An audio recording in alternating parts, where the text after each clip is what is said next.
Dave. I don't know if you've noticed, but it's actually September already, and we need to get some new iPhones out there. Have you got any bright ideas? Oh yeah.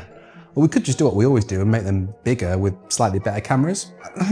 Yeah, I don't think we're gonna get away with that this year. I mean, we've basically been making the same iPhone for about 10 years now, and I'm amazed no one's really noticed. Yeah, I mean, I suppose that's fair enough. Last year, the engineers were able to make that super thin iPad. What if we did the same with an iPhone? Oh, Dave, that's an amazing idea. I love it. We could call it the iPhone Pro Ultra. Yeah, I mean, don't get too carried away. If we make it thinner, there will be trade-offs. It's not going to have space for a fancy camera, and battery life isn't going to be the best, and now that I think about it, there's not going to be that much space for speakers even. Okay. iPhone Air? Yeah, that'll do. Great, we'll run it. By the way, have you fixed Apple Intelligence yet? Oh no, still quite a lot of work left there to do. Give me 5 to 10 years. Hello folks, it's new Apple season and the fruit-based tech company just announced all their latest hardware. Most of this was heavily leaked, but there were a few surprises too. Now this video is here to save you watching the full 75-minute keynote and help you figure out whether you're going to be upgrading your Apple device this year based on what they've announced so far, and also solve the mystery of what that thermal style clue was in the invitation. Let's get into it. First of all, Apple announced the 3rd generation AirPods Pro. These are probably my favorite Apple device that I own, possibly all-time favorite, so I was really keen to see what was new in AirPods land. Starting off, we have updated sonics and noise cancellation, twice as good as AirPods Pro Gen 2 and 4 times as good as Generation 1, which is interesting because my Gen 2s are pretty astonishing at blocking out noise. Apple even went all out there and called this the world's best, so that'll be an interesting claim to test out. The AirPods Pro also get live translation powered by your friend Apple Intelligence. Yes, that's the same Apple Intelligence that Apple are currently being sued over. It'll remain to see how this fares in real-time usage, but the demo they showed seemed pretty interesting. You can either talk to someone who isn't wearing AirPods using a combination of your iPhone and the computational power in the earbuds, or if you're chatting with someone else who's also wearing them, you'll be able to talk in semi-real time. They're also improving the battery life all the way up to 8 hours on a single charge and adding some extra tips to help them fit your weird shaped ears. Now the big feature was heart rate sensing though, which means you can get a heart rate readout whether you're in the middle of a fitness class or just out for a stroll. They're also the same price as before, and yep, I'm going to be ordering some. Apple also announced 3 new Apple Watches. There's the Series 11, which is getting a bit thinner with a better battery that claims to work all day and night, 5G capability, and some new collar options and bands. Now the big feature here was a new blood pressure monitor to detect things like hypertension, and also a new sleep quality measure in the app to give you that kind of sleep score that most people are probably used to if they use a sleep tracker like this Ultra Human Ring. Because after all, are you even living a modern life if you don't have a daily reminder of how bad last night's sleep was, eh? Now, if you want an Apple Watch and you're on a budget, there was a new Apple Watch SE announced, which is getting some new fast charging features, sleep apnea notifications, and also temperature sensing for things like fertility tracking. And a new 3rd gen Apple Watch Ultra was revealed with a brighter screen and thinner bezels, meaning a slightly larger display all around. Apple spent some time talking about the improved satellite connectivity to help you get in touch if you find yourself in the middle of nowhere and need help. You'll need to pay for the cellular watch version if you want to use the satellite to send things like messages and activate Find My, but you will be able to use the SOS emergency features for up to 2 years, even with the non-cellular version.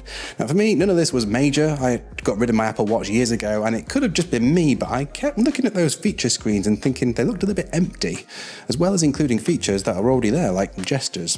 Now the main event at this event was iPhones, and Apple announced 4 new models, which is actually more like 3.5. And one of them though is a bit of a head scratcher, but don't worry, I'm going to break them all down for you.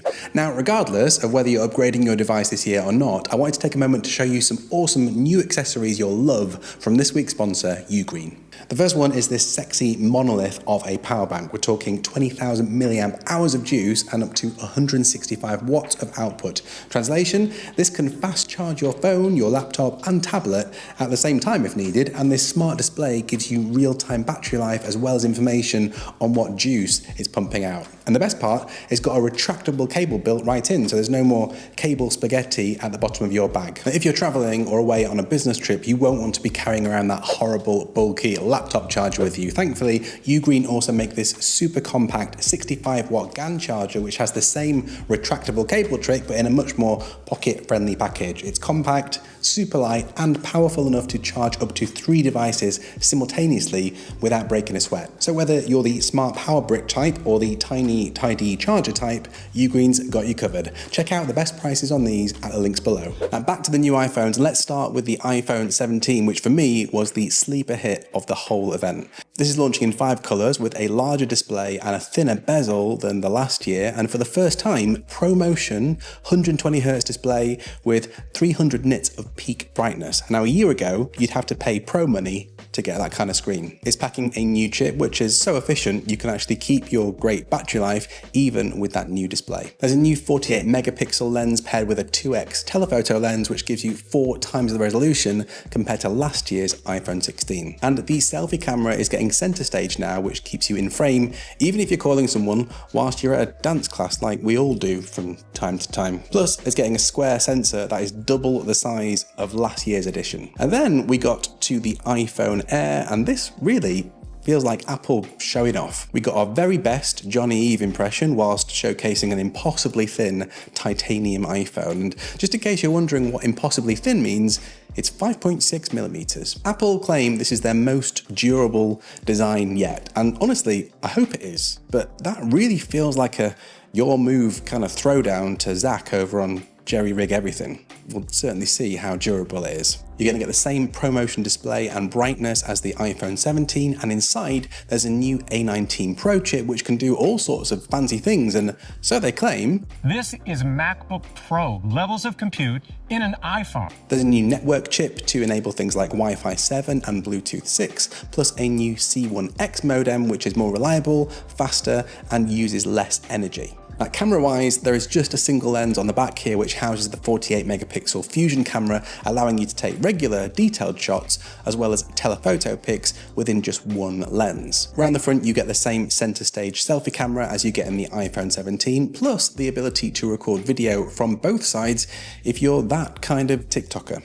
Now Apple are going eSIM only with this, so no more physical SIM tray, which is handy for travel but could be a deal breaker for some people. Just look out for that one. Now tellingly, Apple finished by telling us that despite this tiny size, you will get an all-day battery life with the iPhone Air.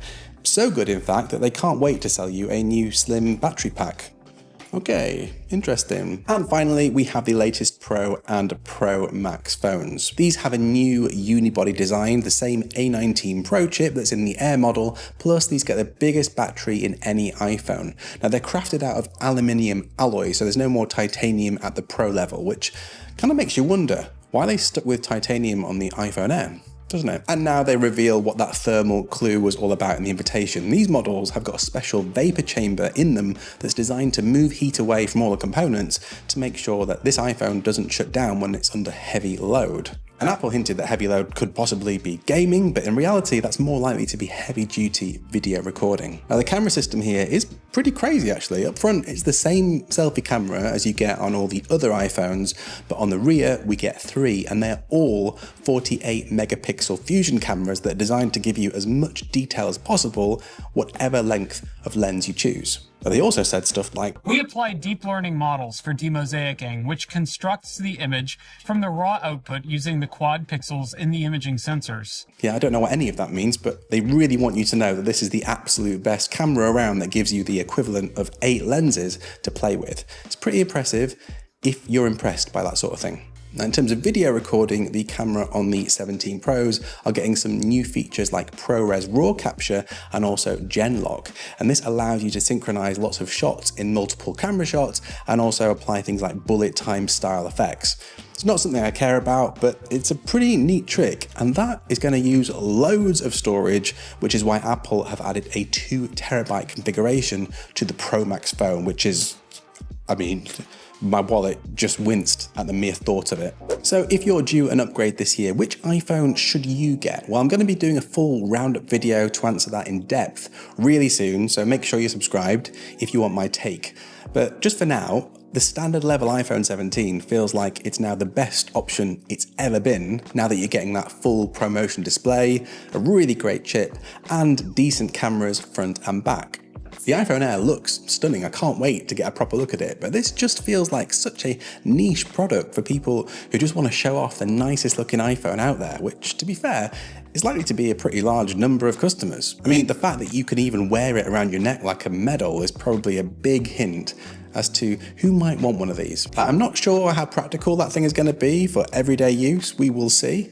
And then there's the iPhone 17 Pro and Pro Max, and these are for those who need the best possible camera and battery life. The heavy hint here is professional photographers and content creators, but if you've got the cash to splash and you want the best iPhone you can possibly buy, I think one of these would probably do it. There we are, folks. What was the most exciting or disappointing update for you? Let me know down in the comments. And if you enjoyed this, you'll probably enjoy my popcorn munching takes on previous Apple keynotes too. They're all over here. See you next time.